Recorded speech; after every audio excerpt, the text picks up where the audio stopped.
కాదు. దిశ చట్టము ఈరోజు దానికి దిశ లేదు, ఏమీ లేదు. ఆ దిశ చట్టం ద్వారా ఎవరికైనా మేలు చేయగలిగినారా? ఒక ఒక మహిళలకి మీరు న్యాయం చేయలేని వాళ్ళు ఏమి రాజకీయాలు చేస్తారు, ఏమి ప్రభుత్వము, ఏం డిపార్ట్మెంటు ఏం చేస్తున్నారో అని అర్థం కావట్లా. ఒక నంద్యాల ప్రాంతం ఈ నంద్యాల జిల్లాలోనే ఇంత పెద్ద స్థాయిలో కాల్ మనీ కేసులు వస్తున్నాయి. మొన్న ప్రెస్ మీట్ పెట్టిన తర్వాత నాకు విపరీతమైన ఫోన్ కాల్స్. మమ్మల్ని ఈ విధంగా వాడుకున్నారు. ఏంది నంద్యాల ప్రాంతంలో మన జిల్లాలో ఇంత ఘోరంగా ఉంటుంది. నేను ఎప్పుడు ఆడపిల్లల విషయంలో ఇంట్లో చేస్తారని ఎవడు కూడా ఊహించలే. ఈరోజు ఈ అమ్మాయి నాకు ఇదయింది. ఇంకా చాలామంది ఉన్నారు. నేను నా దగ్గరకు వచ్చిన వాళ్ళందరినీ నేను ప్రెస్ మీట్ దగ్గర కూర్చోబెట్టట్లా, ఆధారాలు సేకరిస్తున్నాను, వాస్తవాలు కనుక్కుంటున్నాను, 1కి 100 సార్లు ఎంక్వైరీ చేస్తున్నాం, ఆ తర్వాతనే మాట్లాడుతున్నాము. దయచేసి మేము రిక్వెస్ట్ చేస్తున్నాం, జగన్మోహన్ రెడ్డి గారికి ఏమాత్రమైన మానవత్వం ఇంకా మిగిలి ఉంటే, మీకు ఆడపిల్లలు ఉన్నారు, మీ ఇంట్లో ఆడవాళ్ళు ఉన్నారు, జగన్మోహన్ రెడ్డి గారికి ఏమాత్రమైన మానవత్వం ఇంకా మిగిలి ఉంటే దయచేసి మీరు కేసులు పెట్టండి, జైలుకు పంపించండి. కానీ ఈ విధంగా ఆడపిల్లల్ని దయచేసి మానభంగాలు చేసి రోడ్డు మీద చంపేస్తున్నారంటే ఇప్పుడు ఈ అమ్మాయి సంతోషపడాలా? నన్ను మానభంగం చేసి చంపలేదని చెప్పి బాధపడాలా? ఏంది వీళ్ళ పరిస్థితి? ఏంది? నన్ను చంపలేదని సంతోషపడాలా? ఈ విధంగా తయారైందని బాధపడాలా? ఏంది ఆడపిల్లల బతుకులు ఈ రాష్ట్రంలో?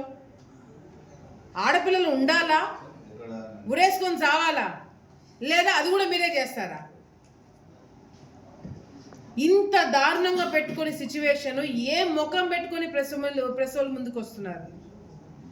ఏ ధైర్యంతో పోలీస్ డిపార్ట్మెంట్ వాళ్ళకి సెక్యూరిటీ ఇస్తున్నారు, గన్మెన్లు ప్రొవైడ్ చేస్తున్నారు? ఇట్లాంటి వాళ్ళకి గన్మెన్లు ప్రొవైడ్ చేస్తున్నారు. మీరు ప్రభుత్వం సెక్యూరిటీ ఇవ్వాల్సింది ఇలాంటి వాళ్ళకి, మీరు సెక్యూరిటీ ప్రొవైడ్ చేసింది ఇలాంటి వాళ్ళకి, ఎస్సీలకి. మాకు అవసరం లేదు. దయచేసి ఎస్పీ గారు ఎందుకు దీని మీద స్పందించట్లేదు? ప్రతిసారి ఎస్పీ గారు ప్రెస్ మీట్ పెట్టినప్పుడు ఆ బాటిల్స్ పట్టుకున్నాం, ఇవి పట్టుకున్నాం, అవి పెట్టుకున్నాం, ఆ మెడల్స్, ఈ మెడల్స్, క్రికెట్ మ్యాచ్లు ఆడుతున్నారు. ఫర్ గాడ్ సేక్ క్రికెట్ మ్యాచ్లు ఆడుతున్నారు పోలీస్ డిపార్ట్మెంట్ వాళ్ళు. ఆడుదాం ఆంధ్ర కాదు, మీరు ఆడపిల్లలతో ఆడుకుంటున్నారు. మీరు క్రికెట్ ఆడే టైము ఈ కేసుల మీద మీరు కేటాయించింటే శిక్ష పడేది.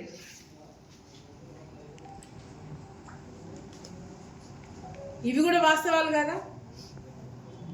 ఎంతమంది ఈ విధంగా రైల్వే ట్రాక్ మీద పడి చనిపోతారు, ఎంతమంది ఇంకా ఉరేసుకొని చేస్తారు?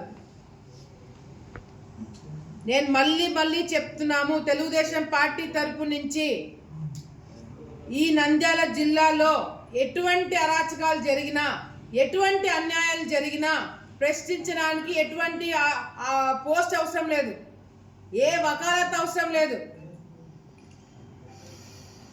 సీజనల్ పొలిటీషియన్సా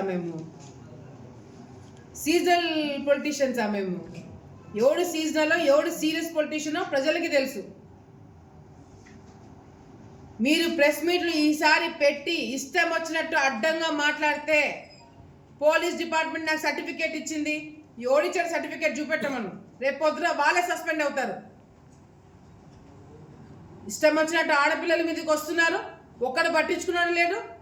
అసలు ఎస్పీ గారు ఏం చేస్తున్నారు? ఎస్పీ గారు ఇంతమంది మహిళలకి మీరు ధైర్యం చెప్పలేకపోతున్నారు. ఇన్ని కేసులా? ఆ నంద్యాలలో జరిగినంత క్రైమ్ ఎక్కడైనా జరుగుతుందా? ఎంత క్రైమ్! మీ పోలీస్ డిపార్ట్మెంట్ని టార్గెట్ చేస్తారు, మీడియా వాళ్ళని టార్గెట్ చేస్తున్నారు. ఆత్మకూరులో మీడియా మిత్రులను కొట్టలేదా వైసీపీ నాయకులు? ధర్నా చేయలేదా వైసీపీ నాయకులు? పోలీస్ డిపార్ట్మెంట్ కేసు పెట్టమంటే ఎన్ని రోజుల తర్వాత కేసు పెట్టానండి? మీడియా మిత్రుల మీద కేసులు పెట్టలేదా? ఏమి అరాచకాలు? డెఫినెట్గా రేపు పొద్దున దీని అన్నిటికీ సమాధానం మీరు చెప్పకపోయినా మీరు చెప్పిస్తాం మేము. సో మీ పర్మిషన్ ఎవరు అడగట్లా.